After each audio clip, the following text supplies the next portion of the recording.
This video is about the best match paint for 1958 5.5 Evinrude Fisherman.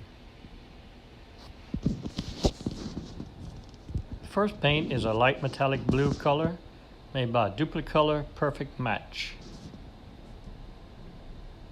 You can find this paint at Autozone for $12 a can.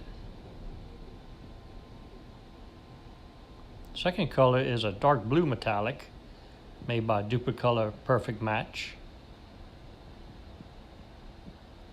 And this paint can be found at Autozone for $12 a can. The third paint is a gloss white made by Rust-Oleum. And this paint can be found at Home Depot for $4.27. Hope you enjoyed the video. Here at T. Mike's Vintage Outboards, we're doing one motor at a time. Please click on subscribe. I promise to do weekly videos.